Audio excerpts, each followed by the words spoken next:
بسم اللہ الرحمن الرحیم۔ السلام علیکم ناظرین محترم، حضرت یونس علیہ السلام بہت مشہور پیغمبروں سے تعلق رکھتے ہیں۔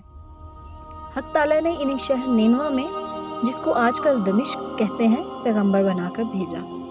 انہوں نے اپنے فرائض منصبی کو اتم درجہ تک پہنچانے کی ہر ممکن کوشش کی اور دعوت اللہ میں ہمتاً مصروف رہے، اور خداوند قدوس کی مہربانیوں اور انعام و اکرام سے لوگوں کو امیدیں دلائیں، اور غضب الہی سے بھی ہر طرح ڈرایا، لیکن کسی نے بھی فرما برداری نہیں کی اور ہمیشہ آپ کی رسالت کی تکذیب کرتے رہے، بلکہ دست و زبان سے بھی رنج و اذیت دینا شروع کر دیا۔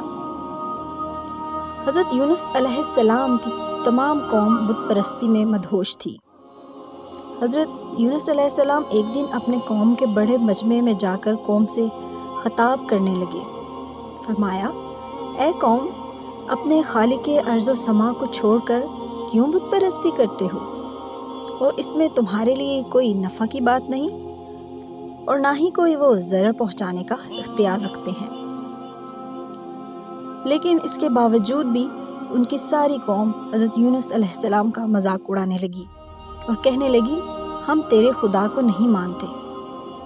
اور پھر ایک دن حضرت یونس علیہ السلام کو اذیت دینے لگے، مگر اس کے باوجود بھی حضرت یونس علیہ السلام برابر اپنی قوم کو ہدایت کرتے رہے اور ہر وقت ان سے کہتے رہے، اے میری قوم، خدائے واحد کی عبادت کرو۔ جو راہ تم لوگوں نے اختیار کر رکھی ہے اس کو فوراً چھوڑ دو، کہ کہیں خدائے تعالیٰ اپنا عذاب تم پر نازل نہ کر دے، اور مجھے اس بات سے خوف معلوم ہوتا ہے۔ ان لوگوں نے جب حضرت یونس علیہ السلام کے یہ الفاظ سنے تو کہنے لگے، اے یونس، بتاؤ عذاب کیا چیز ہے اور وہ کیسا ہوتا ہے؟ یعنی وہ تمسخر اڑانے لگے۔ ان کی ان باتوں سے تنگ آ کر حضرت یونس علیہ السلام ان سے علیحدہ ہو گئے، اور آپ نے ان کے لیے بد دعا کی کہ اے اللہ، یہ میری ہدایت کی طرف نہیں آ رہے تو ان کو عذاب نازل فرما۔ یہ سنتے ہی حضرت یونس علیہ السلام اپنی قوم کو چھوڑ کر بغیر رضا الہی چل دیے اور ایک جگہ پر پہنچ گئے۔ ایک کشتی میں سوار ہوئے، جہاں پر کشتی بیچ بھنور میں آ کر ہچکولے کھانے لگی۔ جیسے ہی کشتی نے ہچکولے کھانے شروع کیے تو اس میں موجود لوگوں نے یہ ایک دوسرے سے کہنا شروع کر دیا کہ ہم میں کوئی گناہ گار آدمی ہے، لہٰذا اس کو کشتی سے نیچے اتار دیا جائے۔ کوئی بھی خود کو گناہ گار کہنے کے لیے تیار نہ تھا، لیکن حضرت یونس علیہ السلام خود ہی کہنے لگے کہ میں گناہ گار ہوں، مجھے کشتی سے نیچے اتار دیا جائے۔ لیکن کشتی میں موجود لوگ کہنے لگے کہ آپ تو بہت ہی زیادہ اللہ والے معلوم ہوتے ہیں، ہم ایسا نہیں کریں گے۔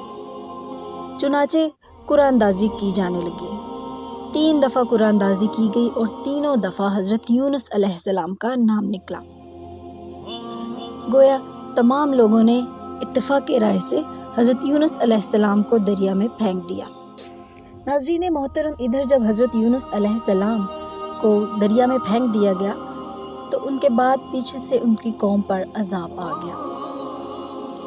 یہاں پر کشتی والوں نے حضرت یونس علیہ السلام کو دریا میں ڈال دیا تاکہ کشتی بھنور سے بچ سکے۔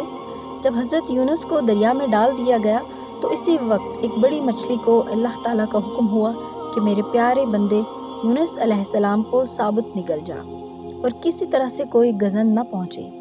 یہ سنتے ہی ایک بڑی مچھلی حضرت یونس علیہ السلام کے قریب آئی اور ان کو ثابت نگل گئی۔ حضرت یونس علیہ السلام جب مچھلی کے پیٹ میں پہنچے تو وہاں شدید اندھیرا تھا۔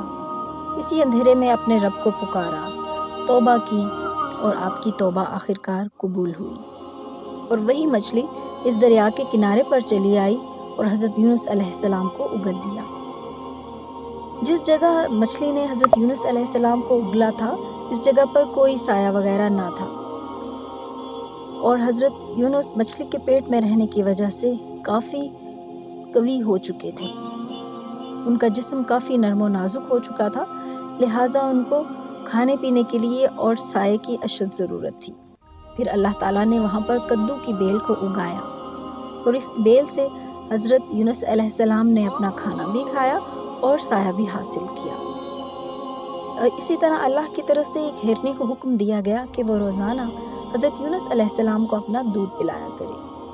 چنانچہ اسی طرح حضرت یونس علیہ السلام کے بدن میں قوت و طاقت آ گئی اور پھر آپ نے اپنی قوم کی جانب جانے کا ارادہ فرمایا، اور اللہ تعالیٰ کا حکم بھی یہی تھا۔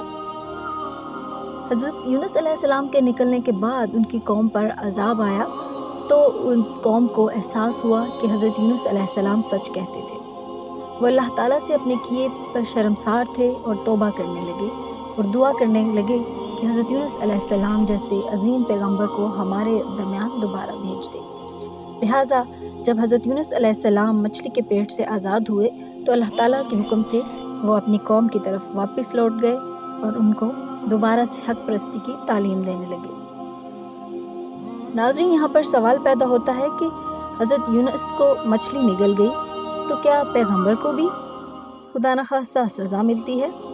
تو اس کا جواب یہ ہو سکتا ہے کہ خدا کو یہی منظور تھا کہ اپنے بندوں کو دکھلا دے کہ میں ناتا رشتہ کسی سے نہیں رکھتا مگر وہ جو میری اطاعت و فرما برداری کرے۔ یعنی اللہ تعالیٰ نے بتانا تھا کہ میرے بندوں کو معلوم ہو جائے کہ بندہ بے حکم کو اسی طرح سزا ملتی ہے۔ اللہ تعالیٰ سے دعا ہے کہ وہ ہم سب کو اپنے اور اپنے نبی کی شریعت پر چلنے والا بنائے۔ آمین۔ السلام